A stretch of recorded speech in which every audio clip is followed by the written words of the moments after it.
versus bought.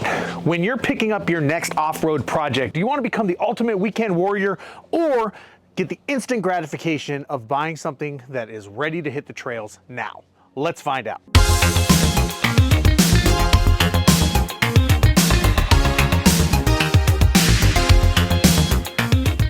Hey, what's up guys? Welcome back to an episode of Back to Basics, where we take a practical and realistic look at all things off-road.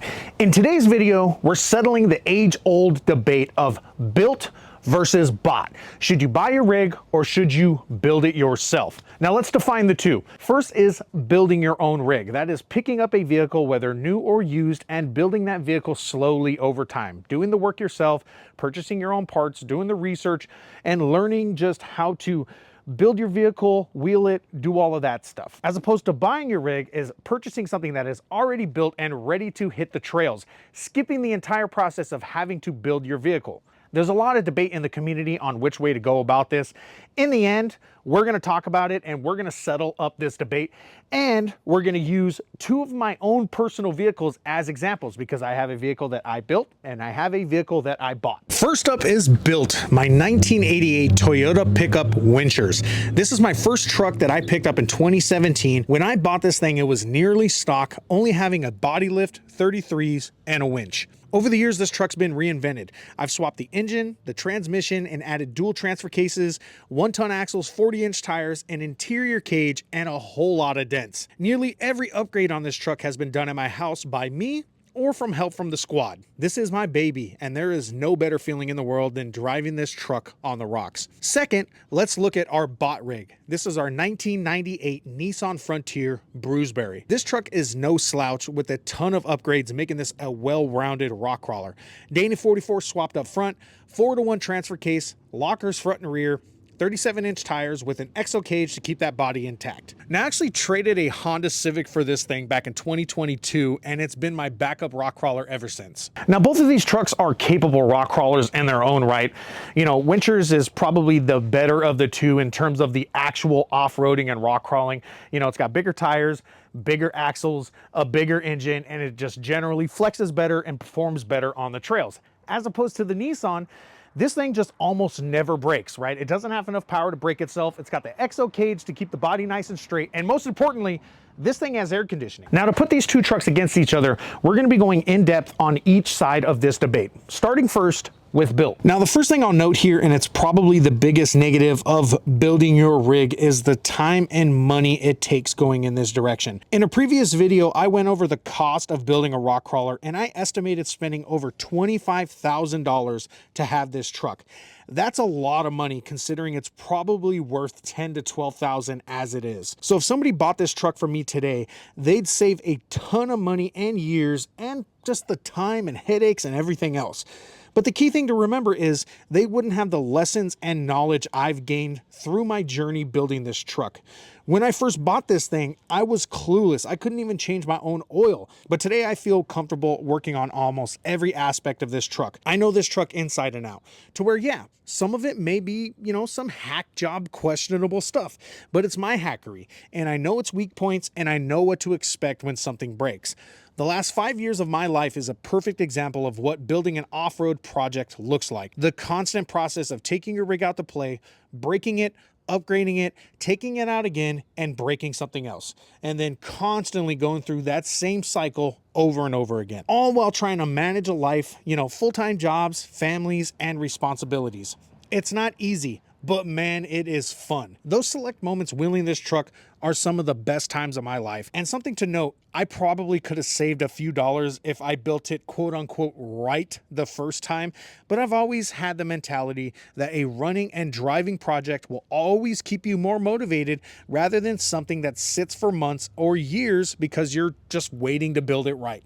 To me, the best thing about building your own rig is the journey, right? It's the personal growth, and I have so much appreciation for every single step I've taken, every win, every fail that I've had while building this truck. Moving on to our bot rig. Now, the coolest thing about owning this truck is I almost never work on it. It was a complete build when I got it, and I've only made a few modifications since. I've swapped the rear leaf springs to Chevy 63s, and I've added a winch up front. Other than that, it's been little breaks here and there and some maintenance. I was very fortunate to get this rig the way I did. I traded a Honda EK for it, and that was probably worth $4,000 or $5,000, and I've maybe spent a couple $1,000s on it since, putting me well under $10,000 for a solid little rock crawler. On the flip side, the biggest pain in the butt owning this truck is finding parts for it.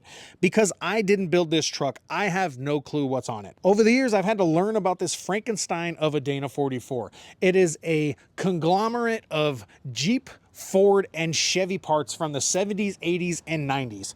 It's a headache. So when I needed to replace steering and axle components, I had a hell of a time hunting around for parts. The second thing, although this is a well-built truck, it's not without its hackery. For example, the front end core support is all patched together because it is literally flexing itself apart. And this truck needs some love on the cage and the frame because part of it is starting to crack and it's just falling apart. Now, the last thing I'll note is that buying someone else's off-road project comes with some considerable risk. Unless you know the person that built it or the history of abuse for the vehicle, you're walking into this blind and you might get stuck with a train wreck. In the end, for the time, money, the investment has more than paid off for this little truck. This is a great little rock crawler, and on top of that, it is a unique and interesting build, and even more so, this is a historic build. Something that I maybe haven't mentioned in this video, I'm planning a video in the future talking about the history of this truck because this has an extensive off-road history. More than 20 years this truck has been built as you see it right now. So I'm doing the necessary research to talk about this truck, but I have myself a very cool little truck and I'm super proud of it. So let's settle this debate once and for all. Should you buy your rig or should you build your rig? On one hand, you can pick up something that is ready now, get out there, hit the trails, and save a ton of headaches and money in the process. Or you can build something that is yours, something that you can connect and grow with. In the end, to be honest, you can't go wrong either way. It really depends on your personality. Now, some things to think about. If you are somebody that lacks sentimental value when it comes to, vehicles or possessions, then this might be the route for you, right? If you do the research, if you know what you're looking at, if you pick up something that is worth the money that you're putting down for it, then it is absolutely worth it to buy a rig and then go out there and enjoy it. There's a lot of good off-road projects out there. Just be careful because there's a lot of bad off-road projects out there and you definitely don't want to pick up somebody's shit pile. But if you're somebody that enjoys the struggles, right, the chase, then this is the route for you. Personally, I lean towards this, right?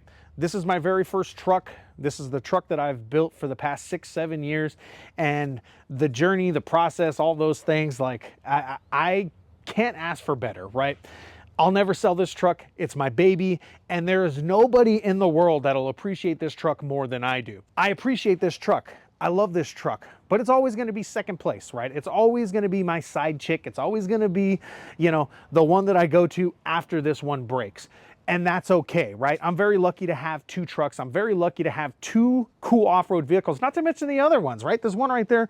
You guys can see there might be a Jeep poking out right there, right? Not mine, it's the woman's, but either way, right? There's a lot of cool off-road projects in this household, this family, but I'm very lucky to have two rock crawlers that are capable, that can get out there, hit trails. But in the end, for me, building your rig goes a long way. Maybe 20 years from now, right? If Dirt Nation falls flat on its face and Dustin decides to disappear and then come back, I'll probably just buy something, to be honest, right? Going this route, it's a young man's game. It really is. You got to have the time and energy and patience, and you're going to hit your head on stuff. You're going to smack your knuckles. You're going to burn your arms. You're going to do a lot of stuff that older folks don't want to do, right? So sometimes, hey, like I said, you can't go wrong. It really depends on your personality, your situation, your finances. Not everybody can build a rig in their driveway, right? That's okay, right? Not everybody can store a rock crawler in the first place. So sometimes your daily driven off-road rig has to be your project, and you're going to build it little by little. And that's okay too. In the end, I hope you guys learned some cool information. I hope we helped you kind of decipher the madness when it comes to buying and building your rig. Obviously, I want to thank you guys so much for watching. For you veterans out there, I ask you, hey, did you buy your rig? Did you build your rig? And which way do you prefer? Do you have any regrets, right? Comment below. Let's have a discussion. I love so much when we do these videos and you guys leave paragraph long responses so I can read about some of the cool stories, some of the cool things, and some of the shit shows that you guys have dealt with. So I'm looking forward to that. Comment below. If you guys want to support us, you can check out, we have our brand new online store, dirtnationshop.com. That's where we're getting all of our new merch set up. We got some new things coming along the way, but for now, we have some sticker promos. We got some, I think there's shirts on there. There's definitely hats. We got sacket bags. We got a lot of cool stuff. You guys can also check us out on Patreon. You get exclusive access to all things Dirt Nation Off-Road, extra runs, extra content, so you guys can check all that stuff. It'll be linked down below. But that's going to be it for this Back to Basics. Thank you guys so much. We'll see you again next time.